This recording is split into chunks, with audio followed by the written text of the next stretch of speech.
Welcome everyone to the Super Speedway Kings Truck Series, and tonight we are at Atlanta.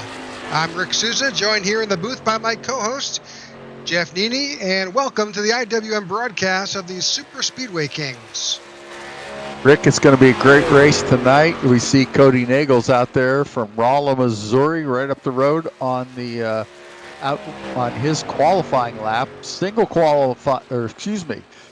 lap qualifying tonight. I'll get it out. And guys got to make it stick that first time. Yep, so a number of drivers are out. Pretty much the entire field is at this point out. We'll be swapping to different cameras to see and watch some of these guys qualify. That's Gabe Butler on track now, and we're beginning to see our best laps come up now. Let's change over to best laps, and we're starting to see the grid begin to form up. Yeah, Sebastian Marin has a provisional pole right now. Only 2/100ths of a second behind him is our championship leader, Gabe Butler, in that 88 truck. Let's go ahead and take a look at the race info for tonight. Oh, looking good. 94 laps. We've been to the two super speedways, Daytona and Talladega. Tonight, as you mentioned at Atlanta, it's a longer race lap count, but probably about the same time length. They've got two quick repairs, one qualifying lap, which we mentioned, 3 green-white checkers if we get to that point, and unlimited tires. These guys can take as many tires as they want. Chances are they'll use tires more here than they do at the super speedways, but be interesting to see what their tire strategies end up being. So at the temperature raise, it's a balmy 92 degrees at the track, but the air temperature is 65. It's no chance of rain, 0% humidity, and a clear sky. So it should be a fun day to race here in Atlanta. Skies are clear, so we're pretty much coming to the close of qualifying. We've got a heck of a lot of drivers tonight. Let's get a count here. I got 27 on my radar, Jeff. I'm thinking you probably have the same, so. Yeah, 1, 2, 3. 20, yep, 27 is what I got. Had to do quick math there. Sorry about that.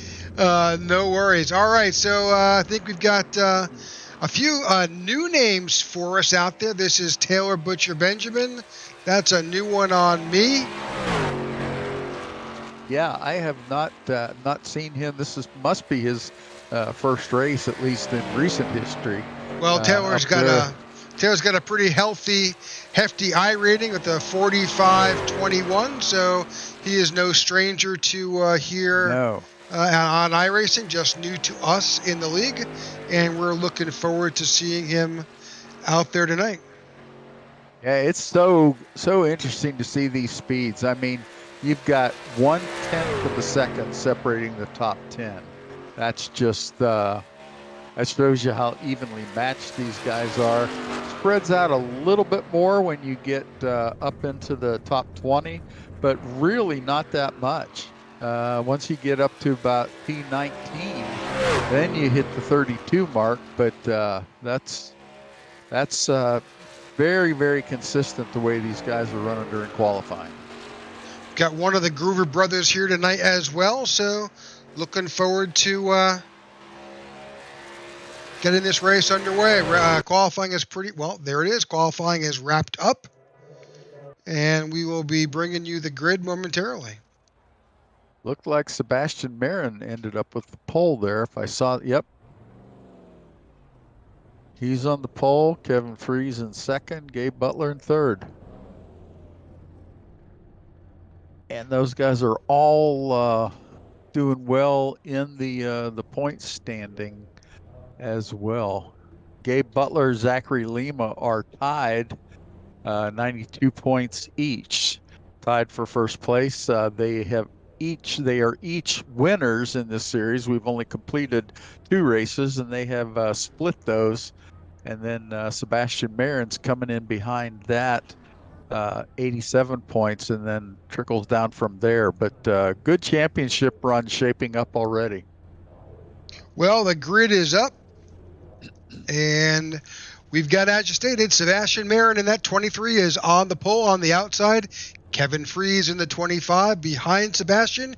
Gabe Butler in the 88, and to his outside, Eric Laurie in the 071. Anthony English is in 5th, and Zachary Workman is in 6th. Shane Posey behind Anthony English, and Cody Nagels on his outside.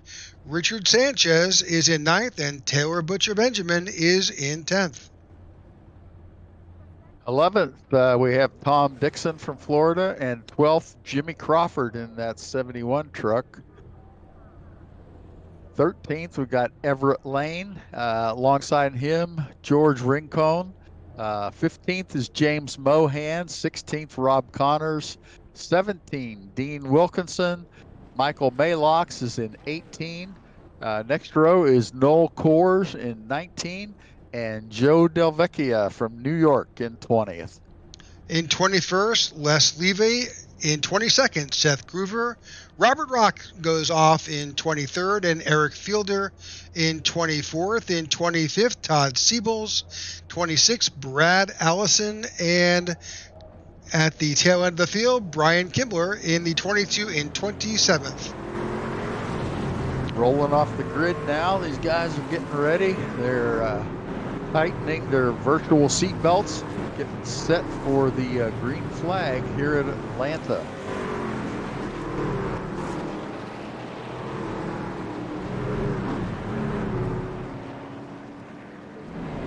Gabe Butler giving some instructions to the guys as they start out on their warm-up lap, pace lap. The red and white line that you see on the screen there is out of bounds, just like at the super speedways. So something these drivers will have to remember. They cannot dip down below that yellow line to advance their position. You will see guys do it from time to time, just in the nature of moving around. And that's fine, but what they cannot do is dip down below that line to advance their position.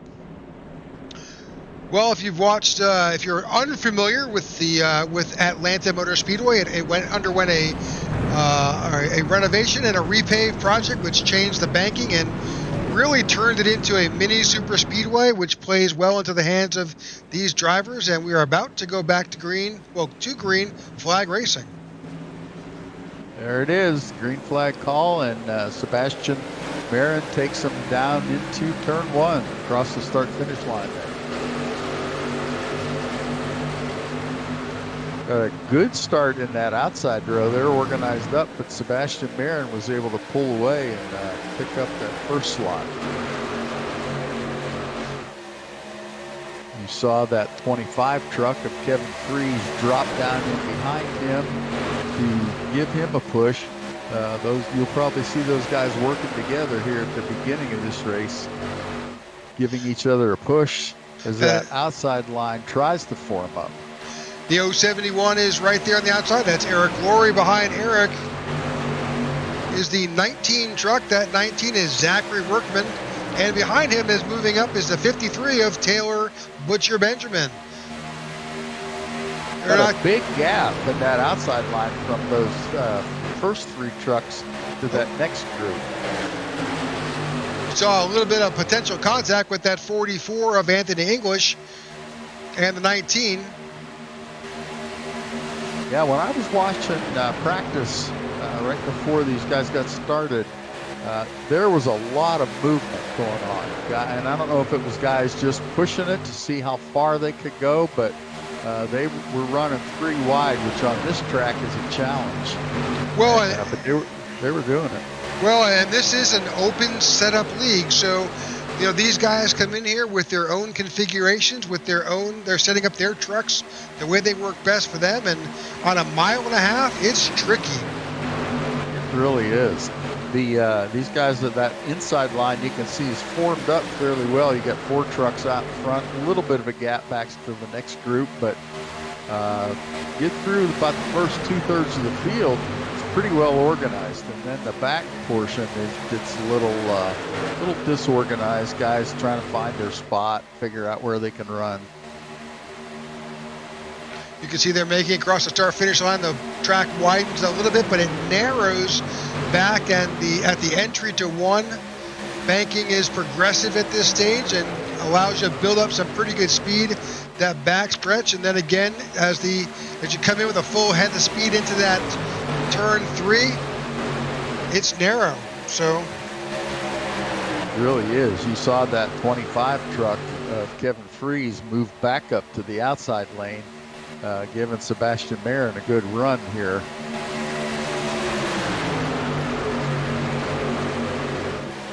We'll see this all night long, but these trucks, about the time we call who's in what position, it all changes. So keep your eye on the ticker at the top, and that places the trucks are in on that left side of your screen there. We'll have that up a lot, and you can keep track faster than we can tell you what's happening. Especially if you're familiar with your favorite driver's paint, keep an eye on it because it does change, and you'll see that, especially if they try to go 3 wide here. We'll be watching that pretty closely. It is hard to maintain the 2 wide with the way that these guys are doing it. These guys are fabulous super speedway racing, and if you listen to this broadcast, you know we praise these drivers because we know how hard it is, what they make look easy week after week after week. Well, that's so true. We raced, you and I were both in a race last night at Daytona in the trucks. And we both didn't do as well as we hoped we would do. But especially me, I got knocked out like lap 2. And you took, I think you were in that same pileup. But it is difficult when you're racing this close together, nose to tail, side by side, and you're doing it for tonight 94 laps. That takes a certain amount of concentration and knowing what your truck feels like and what you want it to feel like as you're making your way around this speedway. So as you're watching, Sebastian Marin is still leading at that last lap at the low line to his outside. 25 of Kevin Freese, who will now come across the start finish, and he'll be listed as the leader through that lap. The 071 behind him, that's Eric Laurie, giving him a solid push. On the low side, the 88 of Gabe Butler is right behind Sebastian Marin, and the field stacks up behind that. This field is stretched out a little bit towards the back of the field. That's the 45 of Todd. There. Yeah, that's the 45 of Todd Seables. He was involved in it may have been a 1-vehicle incident and did not cause a yellow flag at the time. So we are now on lap 11. We have gone 11 laps here at Atlanta. So far, caution free.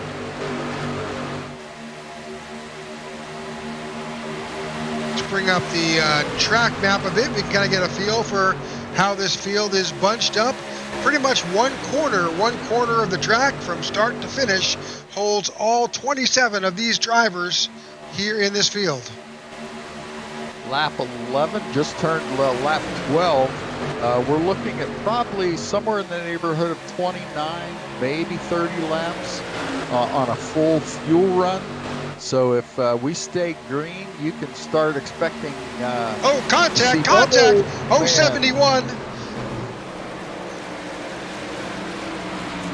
Caution is out.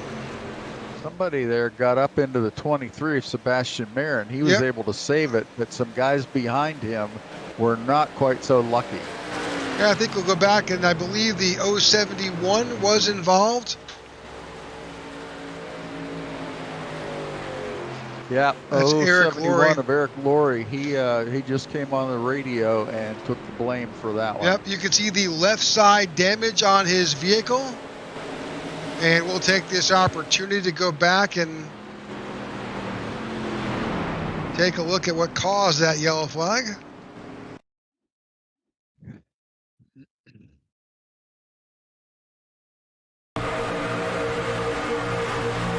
Yeah, he just comes down on Sebastian Marin there, and just, I don't know if that was a side draft gone bad or if he was actually trying to squeeze into a hole that was obviously not there. I'm not quite sure he saw that vehicle, the 23 of Sebastian Yeah, Marin, but unfortunately that incident continues because there's the 19 of Zachary Workman. yeah, he got tagged from the backside, spun him. Oh Collected a boy, lot of guys. yeah. Yeah. And that just comes from guys trying to slow down. And if the first cars in that second group there slow down too quickly, the other guys don't see it coming. They don't have the advantage, and they can't get woed up in time. And all of a sudden, you've just got domino effect, piling in, piling in, piling in. All right, so lap 13, 14 here, the majority of the field have come down and taken a opportunity to top off their fuel tanks and change their tires. Yep, right at the time I'm telling you that at lap 29 they're going to all pit, then then all heck breaks loose, and we get our pit stops out of the way, 13-14 range. So now we'll start that green lap count again. All right, we thank you for joining us here on the IWM Broadcast Network, bringing you here the Super Speedway Kings Truck Series. Tonight we happen to be at Atlanta, and next week we will be in Talladega for the race for next week. But we thank you again for tuning in, and again, whatever stream you're following us on, whether that happens to be Facebook, Twitch, or YouTube, please like and follow and share with your friends. Let them know that this is a great place to watch some great side-by-side speedway action here, especially watching these guys who are just really experts when it comes down to this type of racing. So. Yeah, also we make mention January 22nd.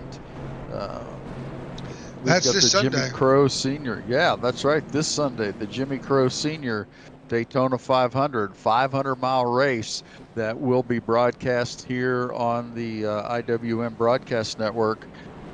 Practice starts about 2:30. The race is going to start about 3:30 Central Time, 4:30 Eastern Time.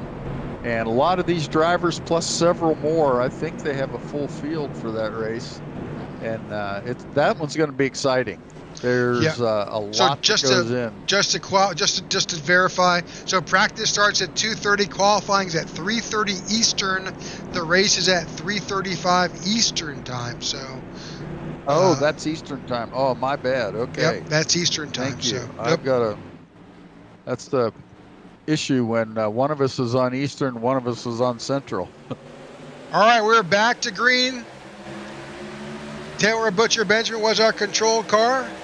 Kevin Freeze is on the outside, and they're both leading us down into turn one as we restart this race on lap 16. 79 laps to go here at Atlanta.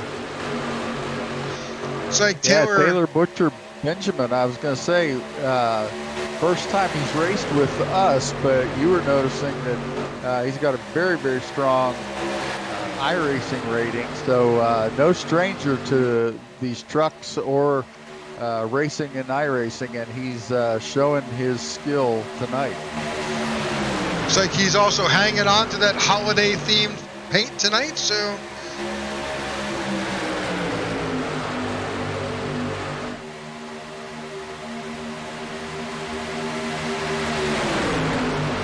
Gotta love it when somebody's got the holiday spirit still here in January. I like that. Howdy ho.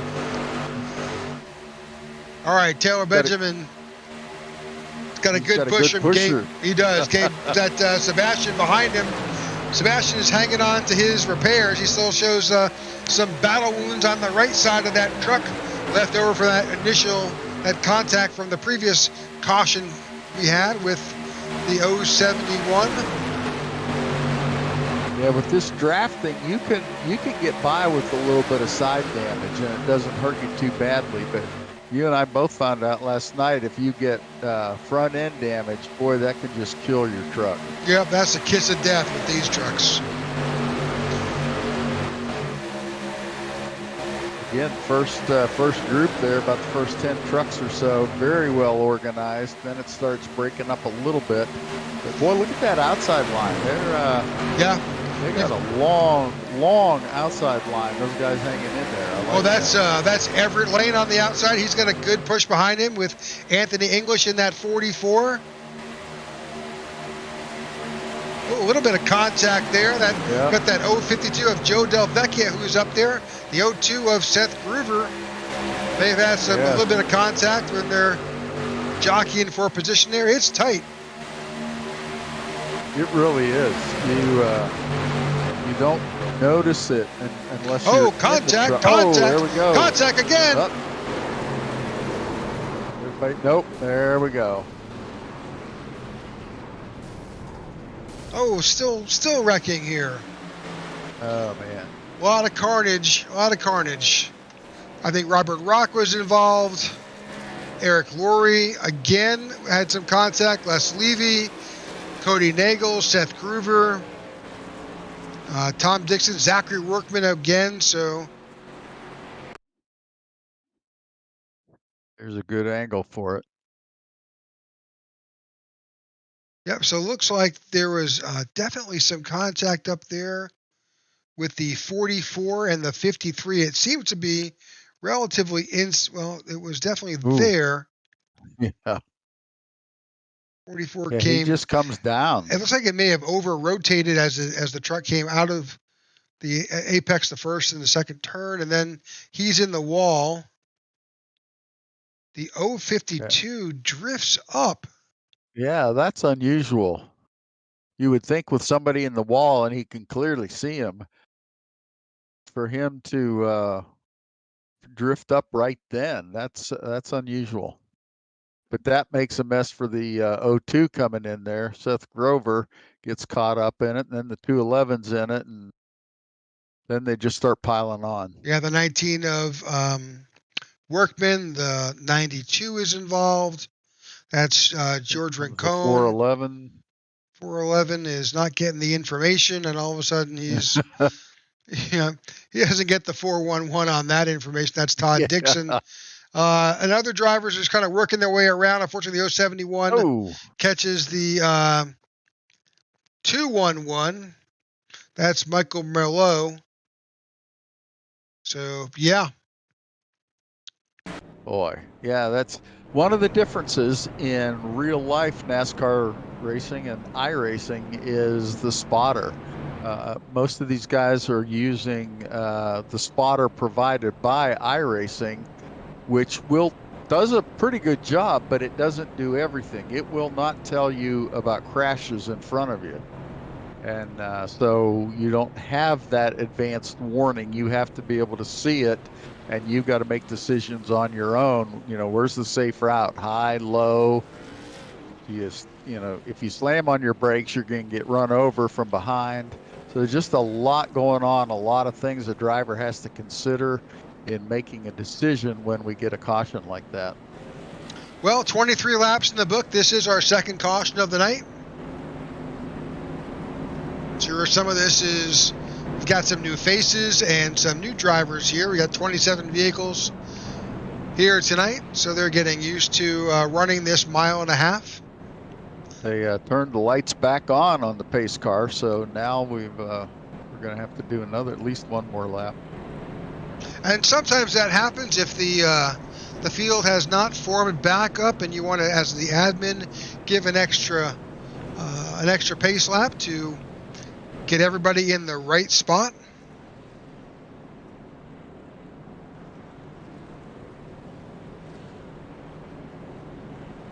Look like everybody's starting to get joined up now.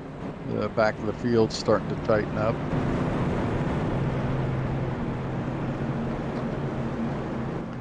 Lights are still on the pace truck, but I expect those to turn off this time by.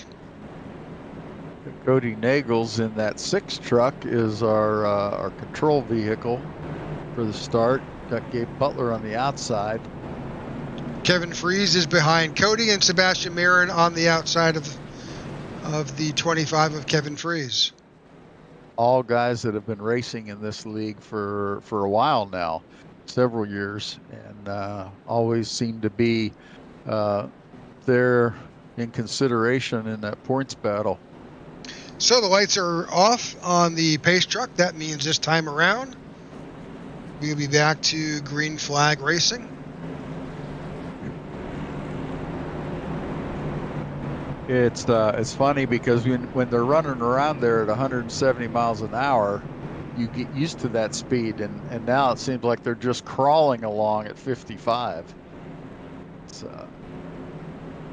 good opportunity though for these guys to save a little bit of fuel. You'll see guys shutting the truck off, letting it coast, dumping the clutch to kickstart it again, and then they'll go a little further and then do that again. Do that, several times on a lap around the track this size.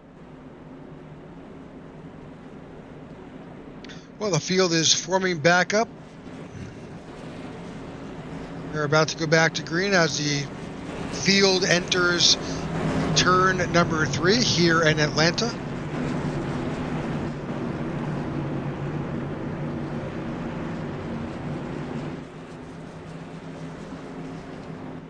Cody Nagels and Gabe Butler on that front row there, both in the top 10 in the championship hunt.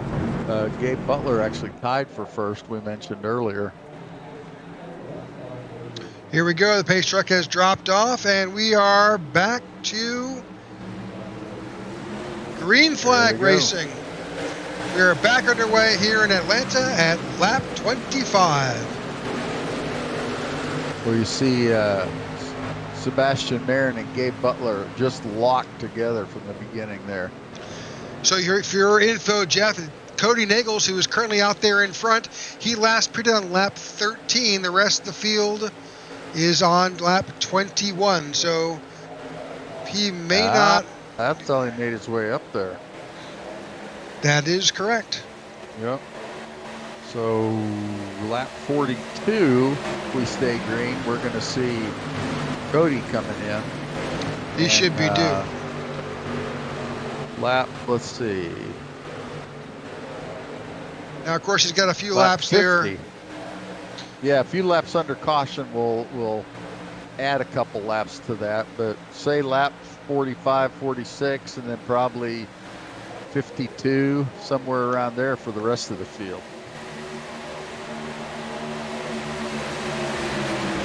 They are definitely flirting with 3 wide here in Atlanta. They're 3 wide now in the back.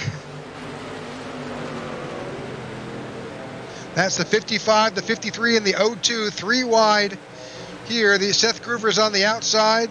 53 is Taylor Butcher and Benjamin, and the 55 right there of Dean Wilkinson was 3 wide through some of this. They're proving that you can do it. Yeah, I was just getting ready to say I would not be wanting to run in the middle there, but Taylor made that work and gained a spot. Now the 02 of Seth Groover's. He was out there in that 3rd lane again, and then trying to make that work. He and his brother are not afraid of that outside lane. No, We see them at the super speedways running out there all the time, and do a masterful job of it. So Gabe Butler is our leader. Everett Lane on the outside of the 24. Sebastian Marin behind Gabe, and you've got Jimmy Crawford in that 71 behind the 24. A little bit of movement there. Yeah, Jimmy got a little squirrely there. The 6 of Cody Nagels is right there now, sitting in what looks to be 4th or 5th spot. 25 is behind him. That's Kevin Fries to his outside. In the 7th is James Mohan. Yes, Seth Grover was trying to make that outside lane work. He had a little bit of help from that 55 truck of Dean Wilkinson. He's still trying. But drop back in. You got the 83 there. That 83 belongs to Shane Posey. Shane Posey in the 83 was our fastest truck in practice, so we know he's got a good truck. Caution is out. I didn't see what happened. I think Rob Connors may have been involved. He's in the 000. I don't know why the 02 is stopping on the track back there. We'll go back and see what brought out that yellow flag.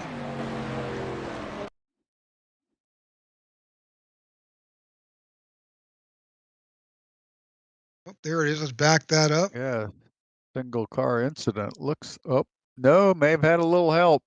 May have possibly contact with the 51, but we'll watch and see what we see here. The 000 is that's the 510, isn't it? Is that the 510? It is. That's Richard Sanchez. So Richard Sanchez, yeah. Looks like the 000 came down a little bit, and unfortunately contacted the nose of the 510. It doesn't take much to spin you around. So 000 has some contact with the inside safer barrier. Yeah, that 510 was right down on the red and white line. There was nowhere he could have down a little bit, but it's not wise. You get that a little bit of a difference in variation between the apron and the track, and that can send your truck loose. So pretty much everybody took this opportunity to come down pit road, and some chose to just take fuel. Some took tires and fuel. So we'll see how this all plays out. All right, that's lap 32 of 94 in the books.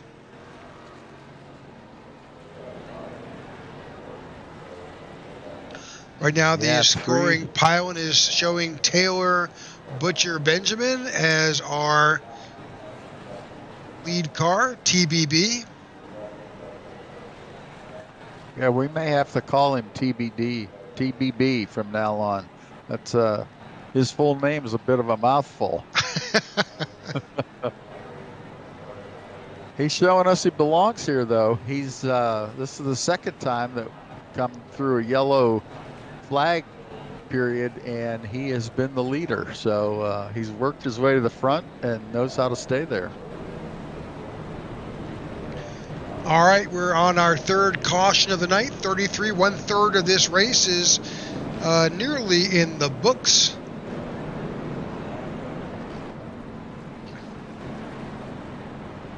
$62 laps to go. Lights are off on the pace truck, so we should be going green. This time looks like all the cars are back out there again. You've got TBB in the lead position, and the control car to his outside is Todd Siebels in the 45. Behind Taylor Butcher Benjamin is the 24 of Everett Lane, and to his outside, the 23 of Sebastian Marin.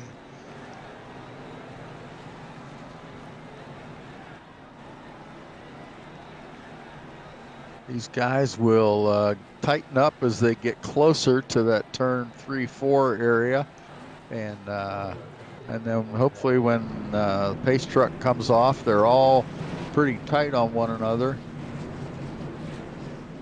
and we ought to see a good start here. All right, as they cross the line, it will be lap 34.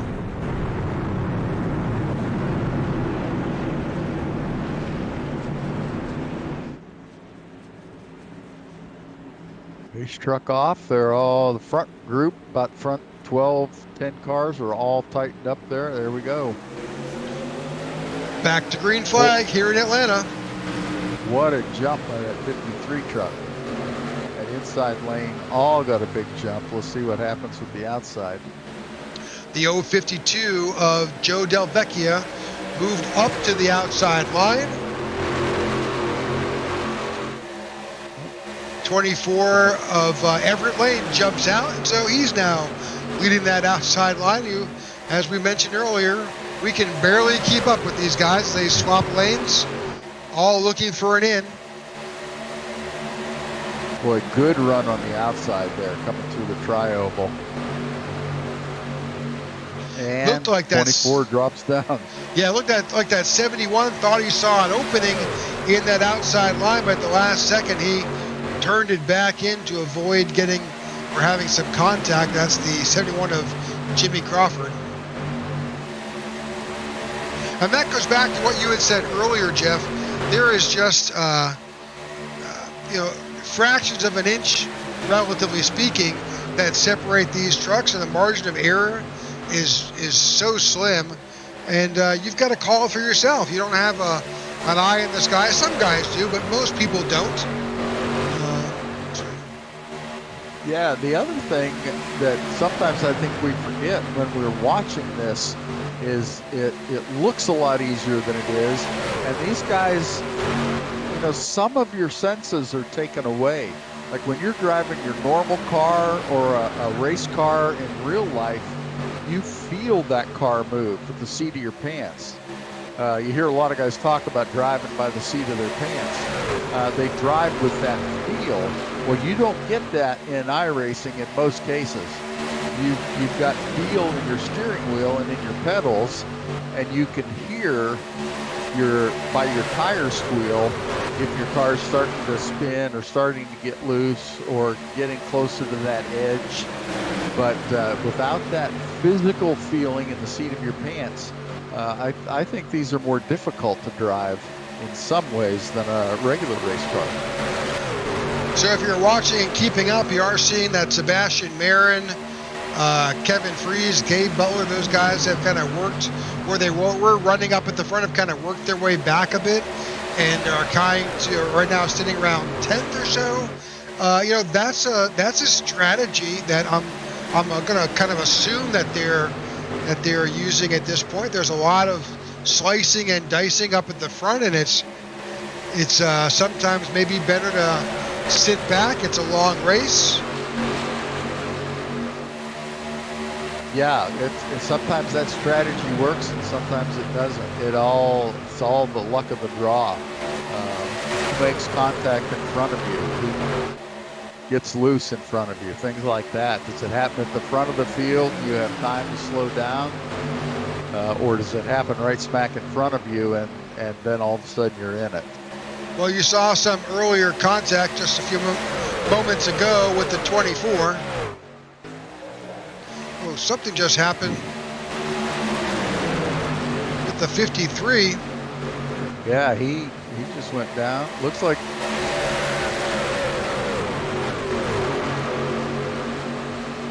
somebody, sounds like from what I'm hearing on the radio that somebody disappeared, what we refer to as a blink, where there's an internet connection and the truck will just disappear. And it sounds like, from what I heard on the radio, that's what was going on.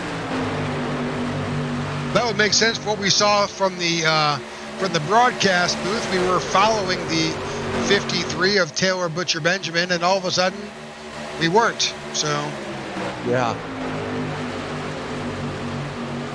Well, the good news is we survived that little incident, because that can play havoc with the field. So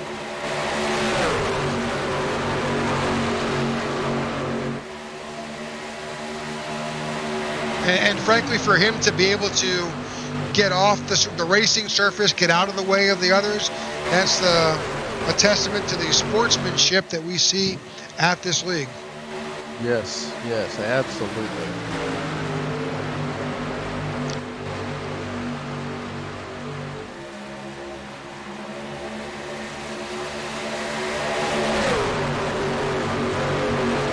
Got a couple drivers now talking about how they almost made contact.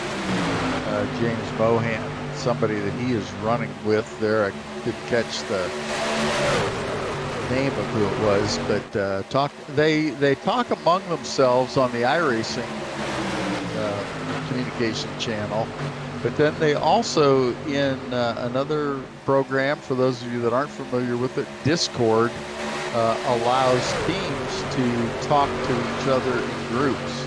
So you have like the Bootnaka team. They've got about 9 different drivers on their radio channel. And so when one talks, they all hear. they can coordinate among themselves. So they can warn each other that there's an accident. They can talk pit strategy. They can talk about, okay, well, let's move to the outside. Let's stay on the inside. All sorts of different means to communicate with each other that would normally in teams be relayed from team management, such as crew chief or spotter.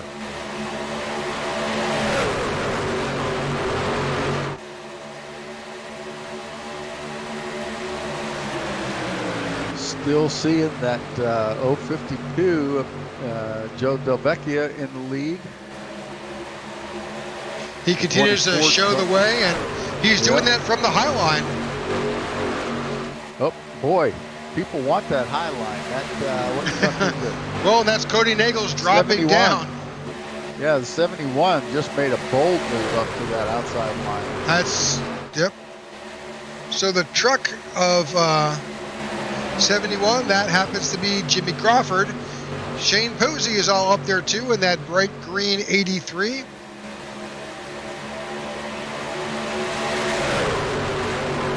A lot of times you see these trucks as they come through the corner, that inside line will gain an advantage because it's just, That's Shane Posey in the, he's stuck in the wall. Got into the wall.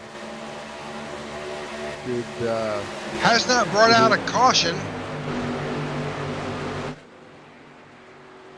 You can see the damage on the right side and that right nose of that 83. He's probably going to need to go back in and take care of that, get that truck repaired.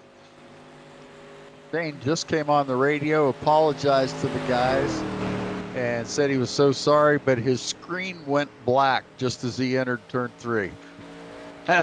That has got to be a sick feeling.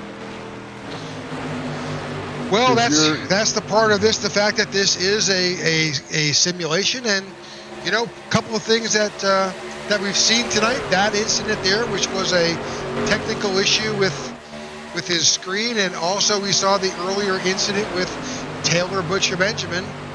That's an internet connection. Those are the things that we see here on iRacing. Can always be a challenge. Now we see, remember just several laps ago, that outside line was well populated and moving along, and now everybody has bailed on the outside line and they're down on that inside line. Yep, you've got Cody Nagels, the 24 of Everett Lane, and the 15 of Noel Coors running nose to tail on that low line.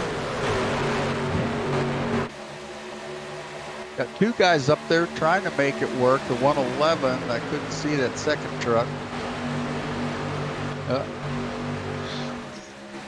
It's the 92 and the 45 on the outside. That 92 is running that throwback good wrench.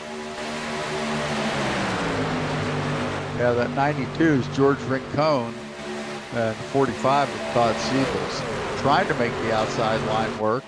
Just got a little bit of help there.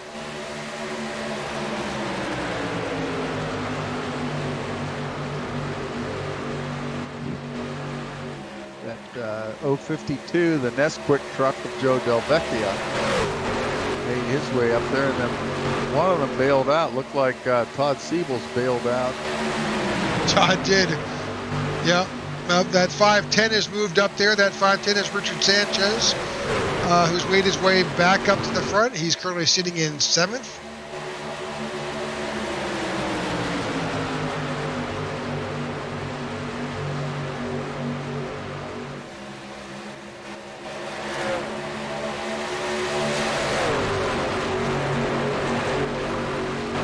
Cody Nagels continues to show us the way here at the Super Speedway Kings at Atlanta Motor Speedway.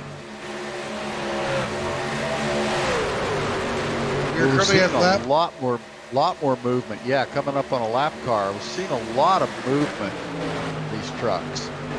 I believe that lap car is the 411 of Tom Dixon.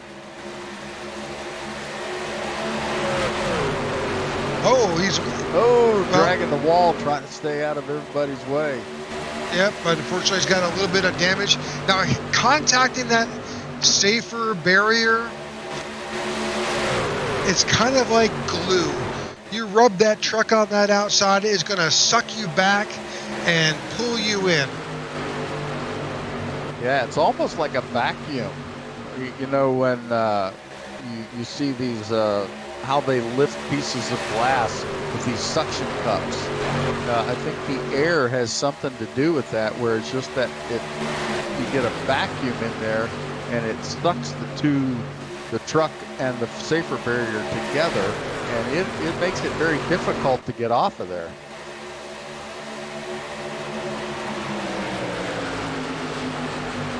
All right, 39 laps to go. At some point in the next 10 laps, we're going to see some strategy building. Now, these cars last pitted on lap 31.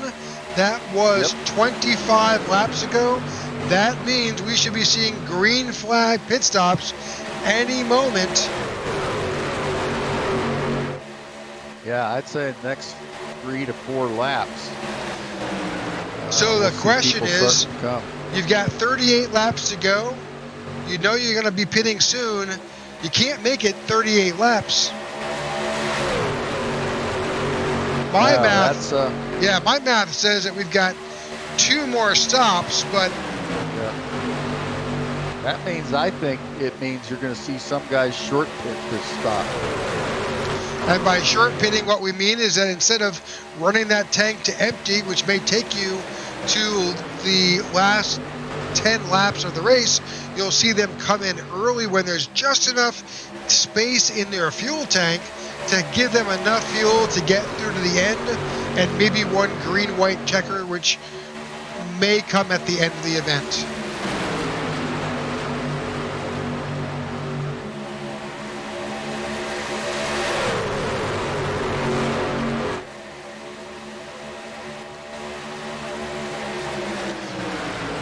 So the number 6 of Cody Nagels and the 24 of Everett Lane nose to tail here. They've got some help with that 15 of Noah. There's the caution. Oh, well, everything we just talked about as it relates to fuel strategy is chucked out the window because it's all going to change. Yeah, I think you'll see everybody pit. Once the pits open up here, everybody will come in, top it off, maybe get a tire change. Likely get a tire change, especially those guys that did not get tires last time. All right, they're probably starting to feel it. Let's jump back. I think that was Zachary Workman involved here. Let's pause for a second here. Let's get Zachary Workman kind of focused here and see what happens.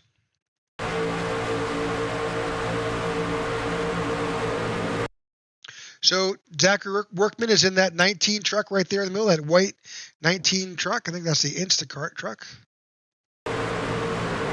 Oh my. You could tell he lit up because he was gaining too fast on that truck in front of him, and the 55 just drove into the back of him. That 55 is Dean Wilkinson. So yeah, so the truck, the 44, slows down in front. You can see the 19 back out of the throttle, and unfortunately, the 55 did not get the memo and tagged his bumper, sending the 19 on a ride. Right now, it just looks like he's going through the grass, but he is looking like he made contact. Yeah, I got that right front corner, which will kill his speed. He's going to have to use a quick repair if he still has one. All right. That 6 truck of Cody Nagels comes off pit lane first. Pretty much we're seeing the entire field here on lap 60.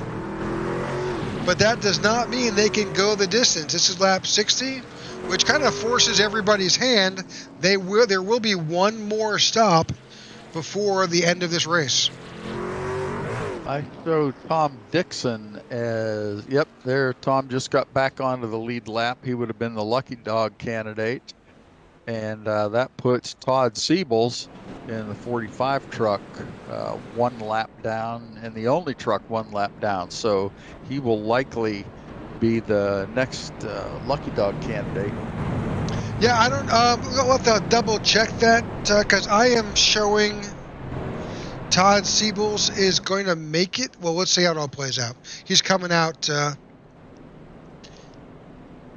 now. He may have been. He's back on the lead lap, and the first car I show down is TBB.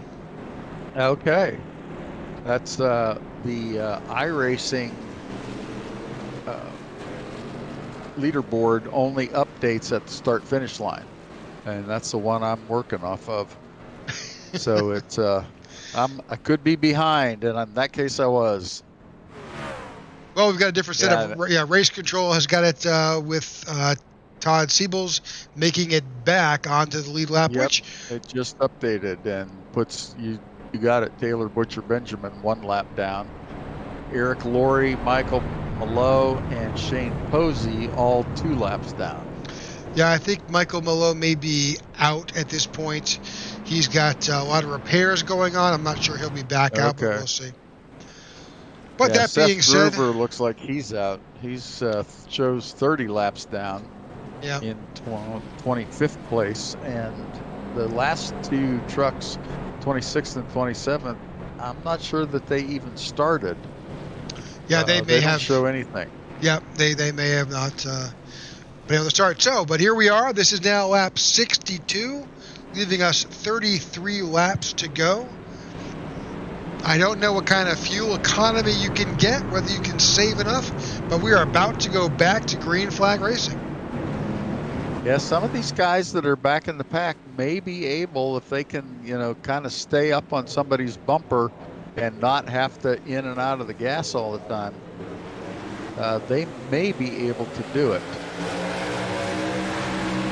Just lap 63, so that'd be 31 laps. They'd have to be able to save at least a lap or 2 of fuel in order to do it. That's where being the lead truck is actually at the disadvantage, because he's got to be continually in the gas as much as possible. He may have to lift in the middle of the corner or something like that. But he's going to use, the lead truck's always going to use more gas than trucks that are following in the draft. Let's take this opportunity to jump into the cockpit, and from our driver cam, let's watch Kevin Freeze. Let Kevin take us around. Whoa, wrecking. Another one. Big wreck at the back of the field. Somebody is upside down. Looks like Sebastian Marin was involved. Noel Coors,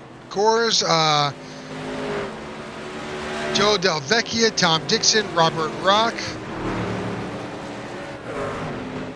62 truck there's got engine damage and a lot of front end damage. Yes, that 62 belongs to Les Levy.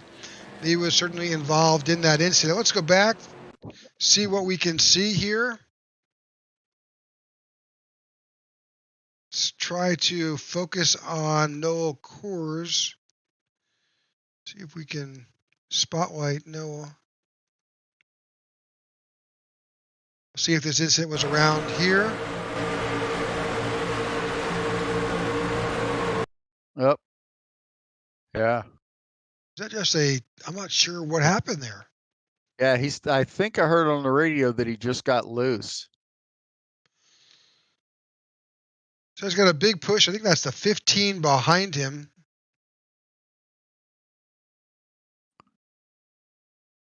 Yep, looks like the car over-rotated and unfortunately turned into the safer barrier. Comes back up and tags the 15. That 15 had some major damage. That's Noel Coors. That's Noel's damage there. Unfortunately, it's like that 411 truck, maybe a victim of circumstance. No, he gets through there. Let's back up a bit. Yeah, they were talking Joe Delvecchia only took 2 tires last time, and they're saying that even though he had 99% on the left sides, that it's still, your truck's going to handle a little bit differently when you take 2 tires as opposed to taking 4. And just that little push he got just made him step out there. See the carnage with the 052, the 62, that 411 spinning there. Oh my gosh. Yeah. You could see his exhaust system.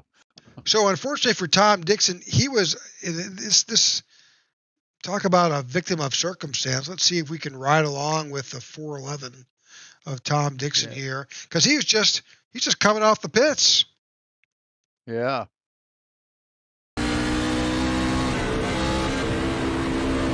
Whoa. That's a view, isn't it? Oh man. He goes for a ride.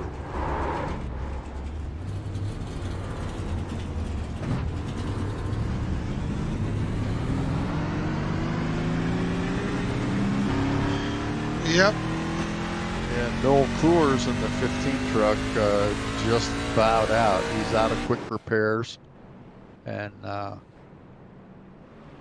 so he was going to be dropping out. He said goodbye to everybody. Seth Groover has disconnected, so he's definitely out. Well, this is definitely a challenging track. It's narrower than a traditional super speedway. It's shorter, and the margin of error is slimmer. So here we are.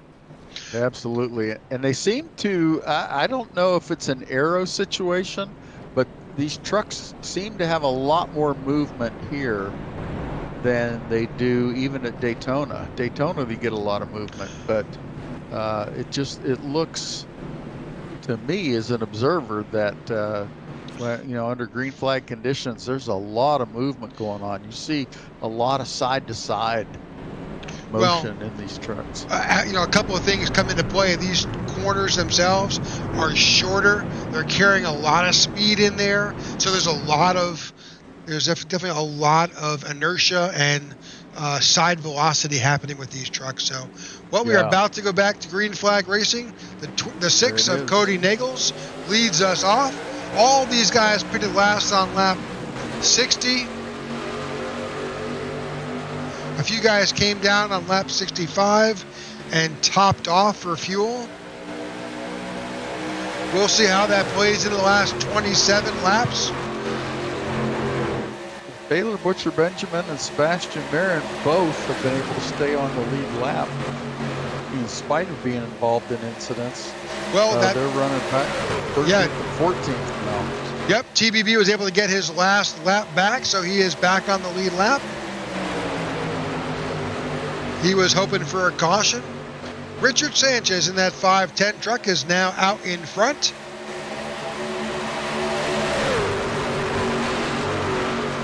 And they are 3 wide, a little bit farther back in the field.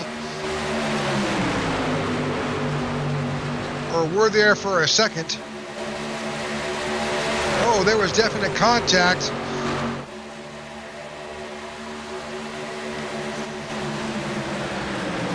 We're keeping an eye on here on the 23 of Sebastian Marin as he tries to work his way back up.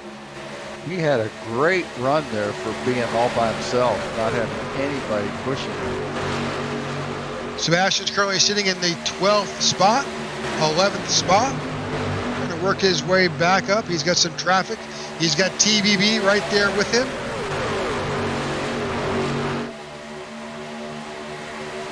Those guys are in different lanes, but they seem to be able to keep up with each other as they advance up. Like the 83 of Shane Posey is kind of straddling both lanes a bit there.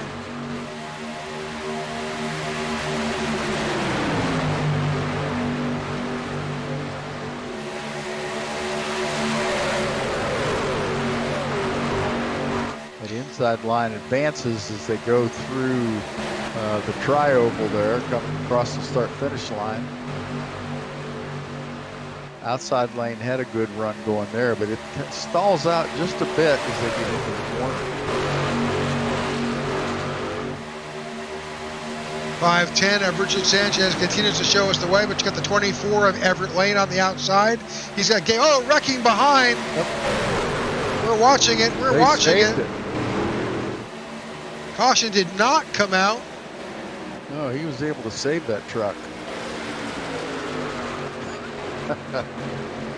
A testament to these drivers here.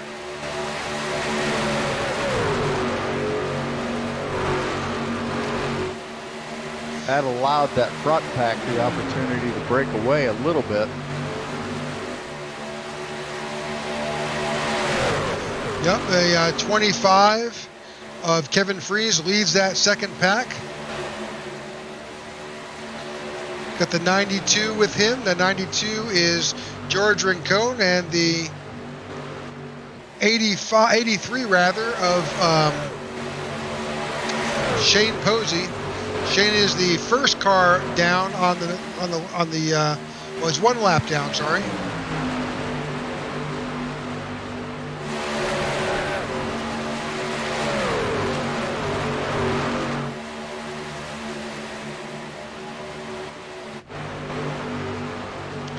All right, we're back to the action up at the front. You've got the 510 of Richard Sanchez running that low line on that outside line, is dominating with that 24. That three-car breakaway in the second pack is making their way up in a hurry. We've got two guys following them that are trying to catch up, but they're making up ground pretty quickly on these guys, trying to tighten that whole gap up. Sebastian's looking for a little bit of help here. He's now showing in 11th. Well, if he can keep his speed up, these three guys will be up to him pretty soon, and then that'll make that a 4 or a 6 car pack. Those other two trucks are getting pretty close, so I don't think he's in any danger of getting lost. And he's proven that if he can stay on that lead lap, he's always a threat. Oh, he's kind of caught back up to that pack right now. Now, that being said, though, Sebastian last pitted on lap 66. Does Seabass have the ability? And enough. A couple of guys going up to either help him or block him, one or the other. Well, I'm wondering if Richard Sanchez, Cody Nagels, and Everett Lane have enough fuel. Gabe Butler, those guys last pit on lap 60, 61. Are they going to need one more stop? Boy, that all depends if you want to. I think if they pitted at 61, nah, they don't. I don't think they can do it. They're hoping for a caution for sure. Yeah, that'd be 34 laps, and that's, I won't say it's impossible, but it's unlikely. I think math is not in their favor. You're right.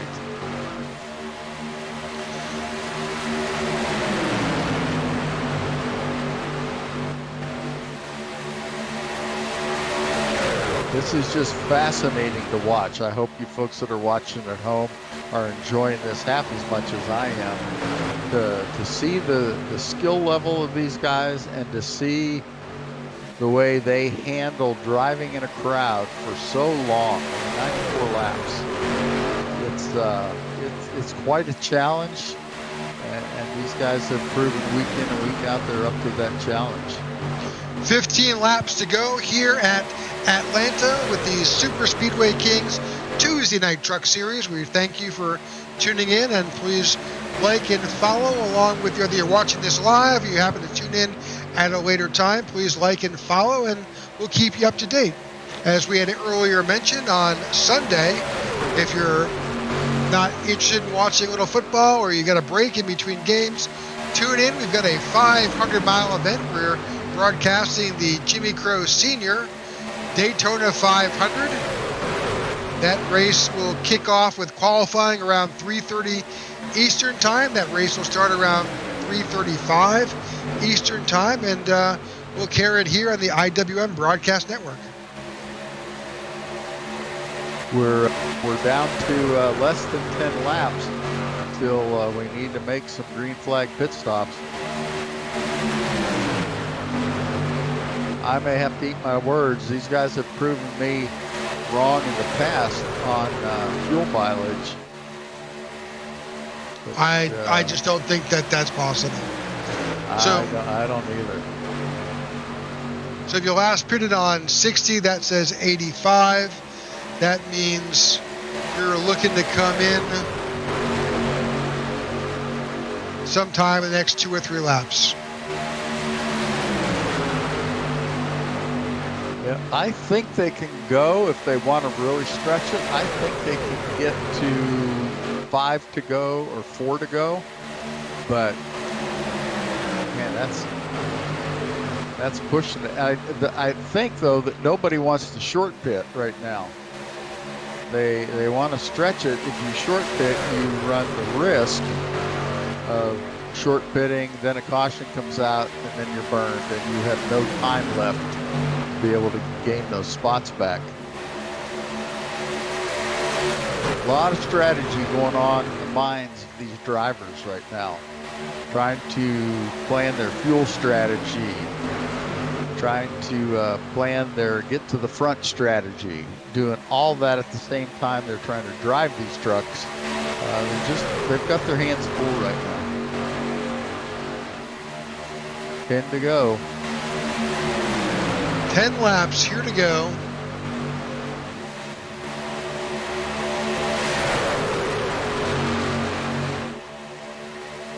And that group's really tightened up again now.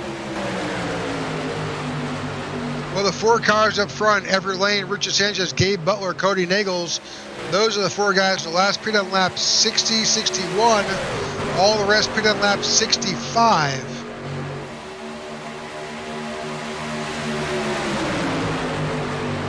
Now, even 65 says plus 25 means only 90, and you may be a few laps short. Yep.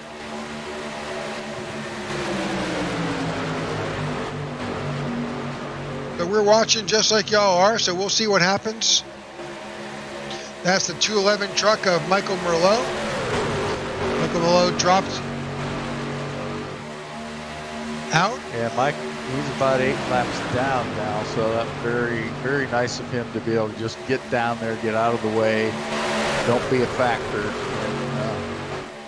And 18 trucks on the lead lap, you could ruin 18 guys' races in a hurry by not being a good sportsman. That's the benefit of this league. We've been so fortunate as we watch these guys. The sportsmanship, the racing craft, these guys really demonstrate that here each and every week. There'll be some position changes. Sebastian Marin has made his way now up to, where's he scored? He scored in 8th right now. 7 laps to go, 6 at the line. Boy, and this could all change when they pit. Something to remember too, that outside lane is going to find it very difficult to pit because they don't know exactly when that inside lane is going to go. And you can pit both lines at the same time, but it's very, very difficult. You've got to be able to time it just right and have good communication. So teammates might be able to do it, but if you're separated from your teammates, it's going to be very, very difficult. So we've been talking about fuel Somebody wrecked in the back. Rob Connors. He went for a ride. I saw that truck just spinning up in the air. Well, forget about the fuel strategy if it's required. It just... Yeah.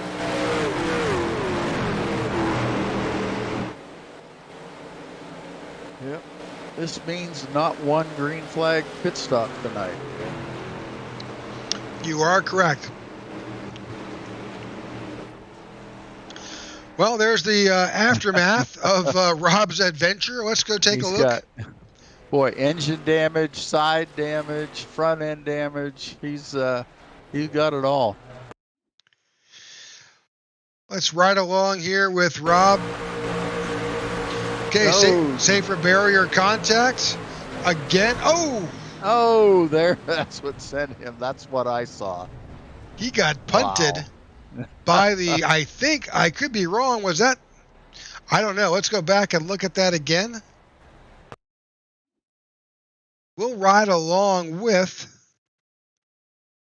That's the 53 right beside him.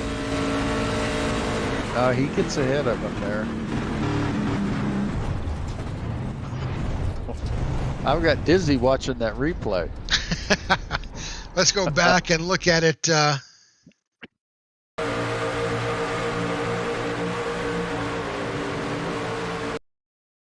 071 looks like it's gonna. 071. That's Eric Posey. Nope. Oh, he made it through. There it is. I didn't get the number of that truck. Let's back that up a little bit. Get the number of that bus that hit me.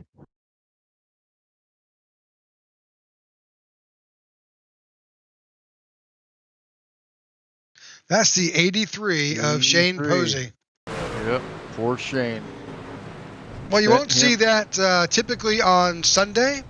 That is not the aerodynamics of what happens. It can be close. We've seen some We've wild seen some rides. guys get in the air before. Yeah, he's must be out of quick repairs because he's been sitting in the pits for a while. Well, that is going to put us, I believe, in a green-white checker situation, Jeff.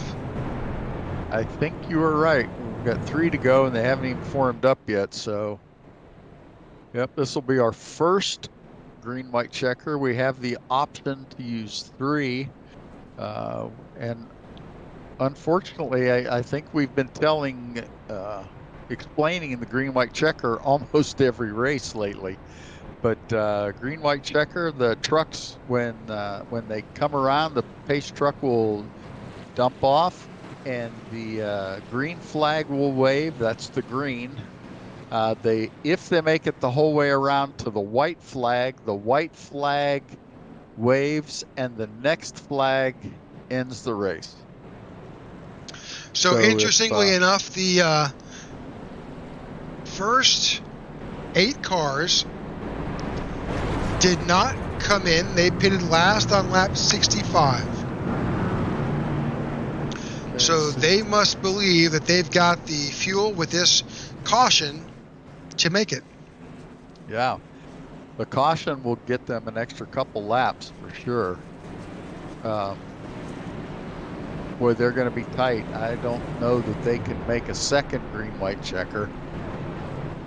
This is where you really have to roll the dice at the end of these races. You can be the hero or the goat all on somebody else's actions. So if somebody at the back of the field causes a yellow before we get around to that white flag, then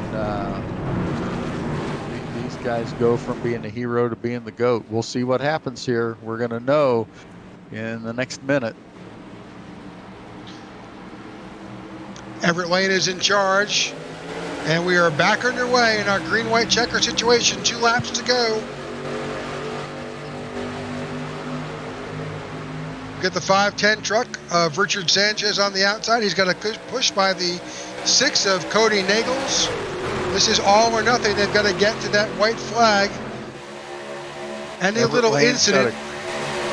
Everett Lane's got a good push from Gabe Butler in the 88. Gabe Butler was last season champion, tied for the championship so far this year. 3 wide, wrecking. There it is. There's a yellow. We are not going to make it this time by. Nope. So, let's see what fuel strategy these guys use now. I guarantee they're coasting.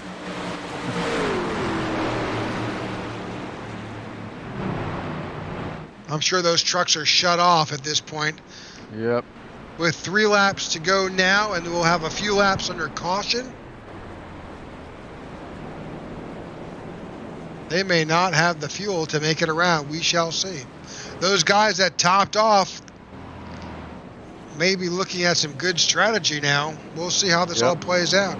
All right, let's go back and take a look at what just happened, and let's see if we can bring that yellow flag up. 71 was involved somehow. There he is in the black car up in the outside lane.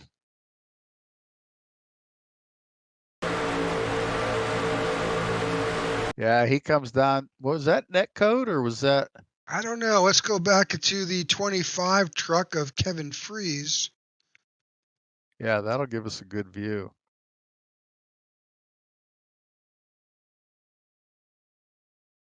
So he's turning, drifts down.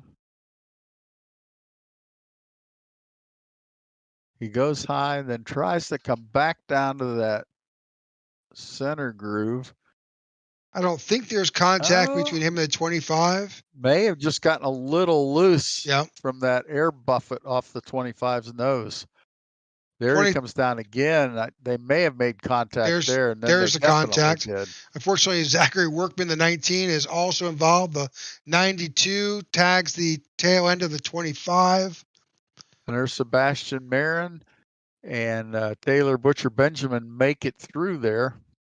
But the 83, the 62, the 45, barrel rolling down the front stretch. My. Yep. There's a lot of damage going on. A lot of carnage here with this event. All right.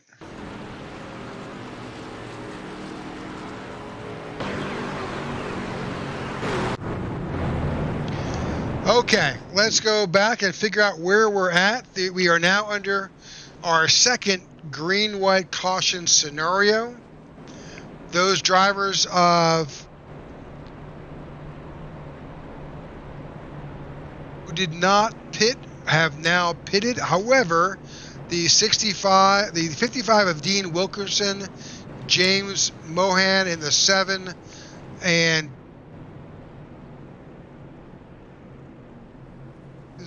Workman probably. Is it Workman?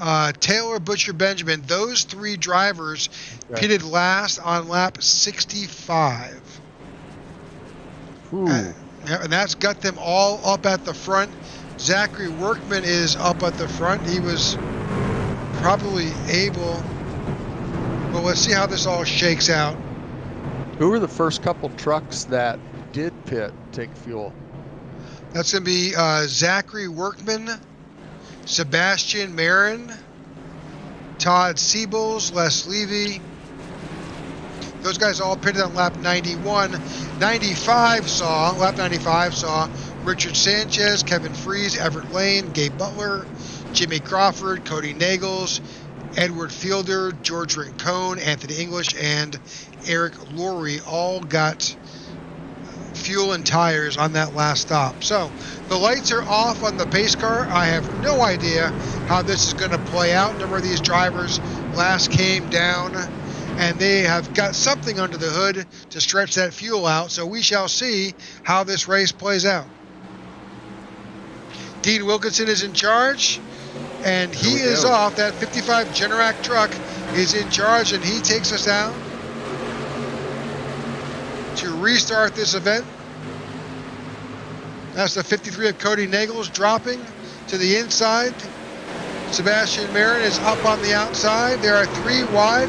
Sebastian contacted the wall. Kept his momentum up somehow. Now he's got to push the 25. We are watching these leaders.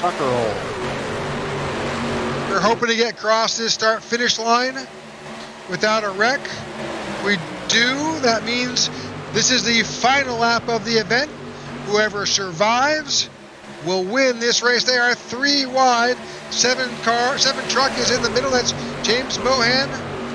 That outside lane should get a good push coming through the tri-oval. So Sebastian has the 25 truck. Oh, there, 3 wide. Contact. Wrecking behind. But the 23 of Seabass is going to win this race.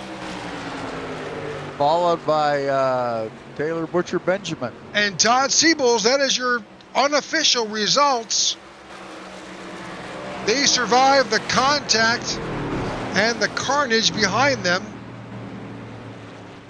The 2 trucks that were in 12th and 13th spot with about 10 to go end up 1 and 2. That just shows you it's not over till it's over in these super speedway type races. Let's go back and see a few. There was definitely some incidents going on. Let's get a far chase shot as this is piling up.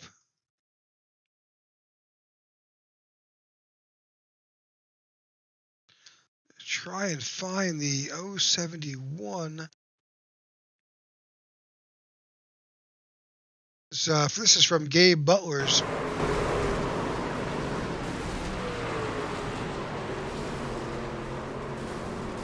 Wow. Gabe was when looking you're that for close to the end, it's just keep your foot in it, close your eye. I think in that place, Gabe was just coasting on whatever he had left in the tank to make it around. Yeah. Yep.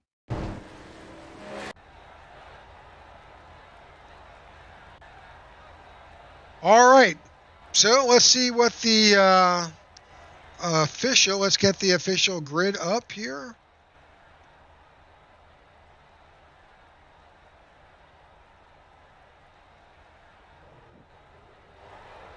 All right, Sebastian Marin is the winner of the Truck Series here at Atlanta.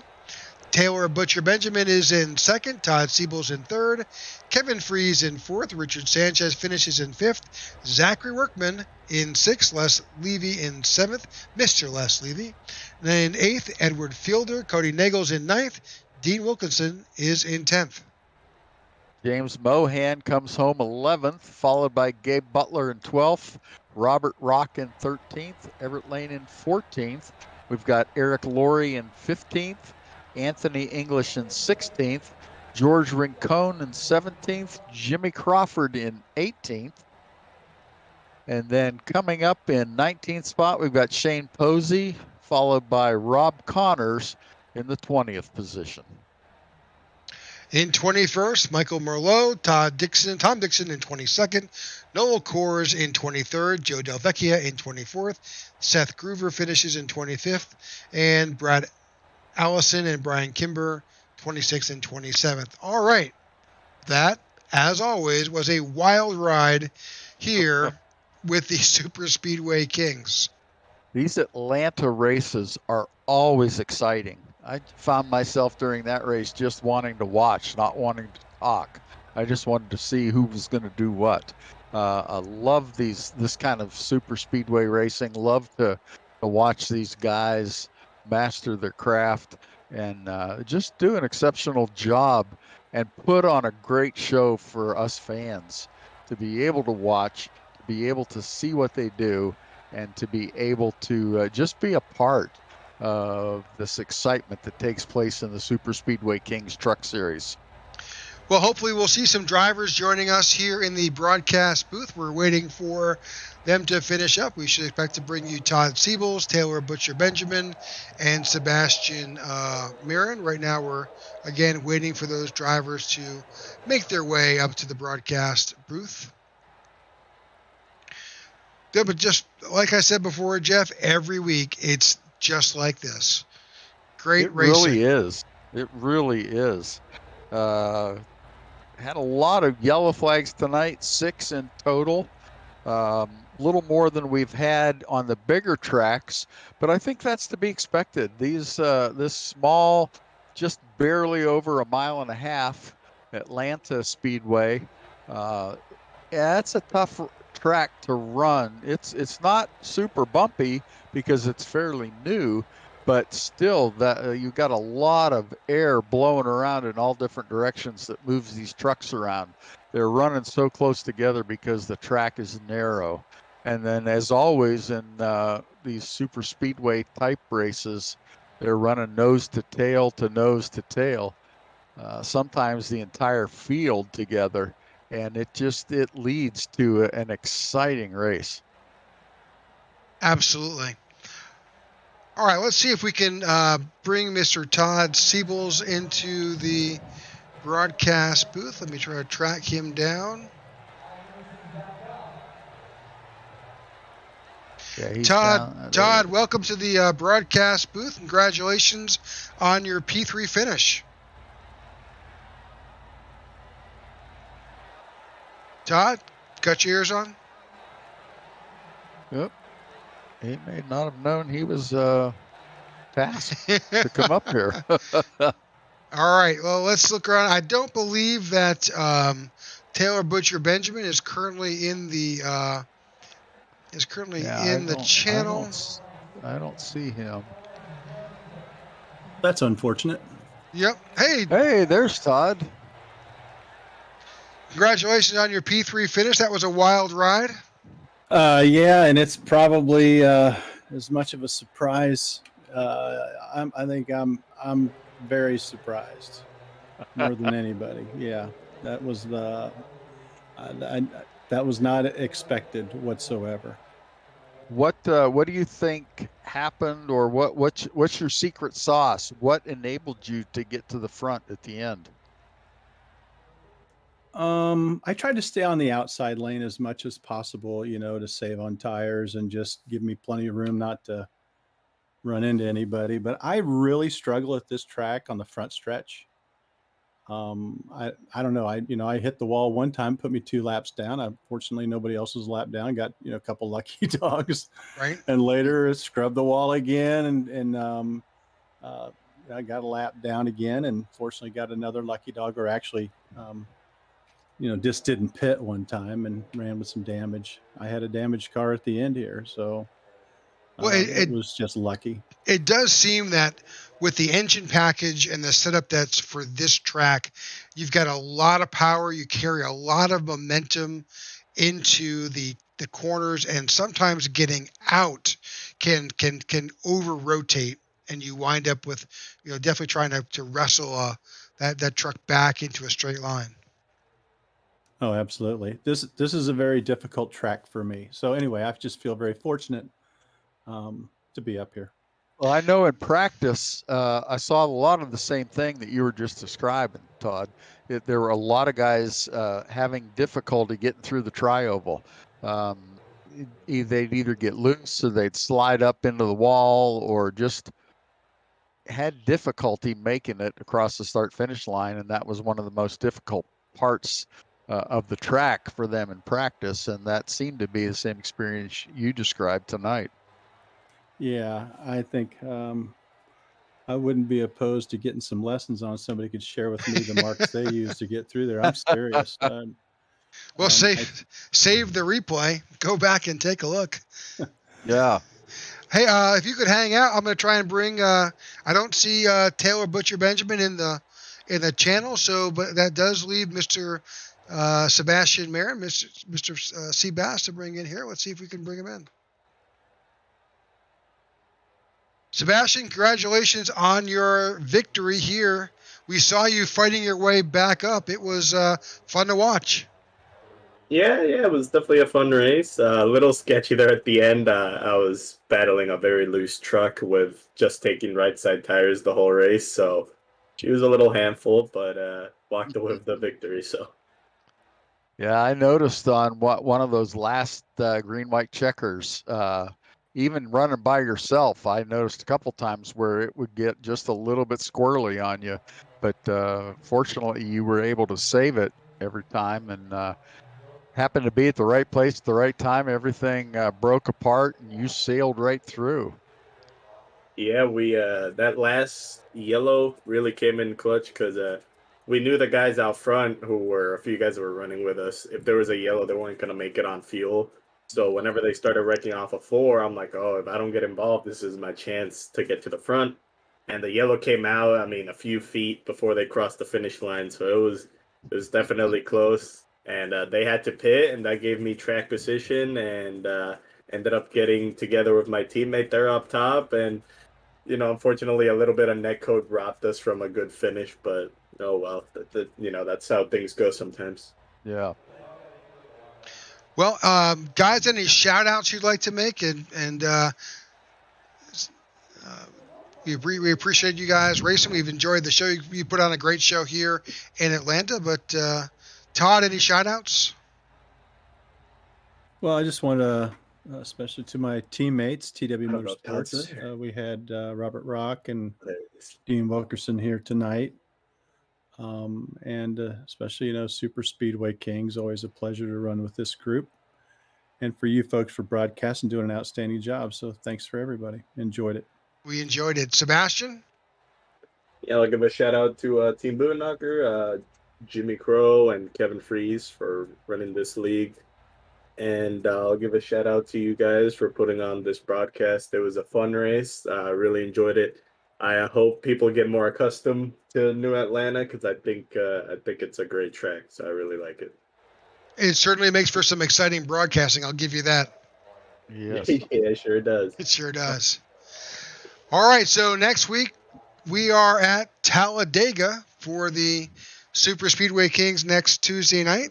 Also, if you're going to be involved, and this is to our listening audience and anybody who's tuning in, that on Sunday we will have the Jimmy Crow Senior Daytona 500, and we look forward to anybody who wants to tune in and join in. We'll see some of this great racing there amongst these same drivers and a few others who may join that event. So from the IWM Broadcast Network, we thank you for joining us tonight. We congratulate Sebastian Marin on his win tonight at Atlanta, and we hope to see you next week. Have a great night.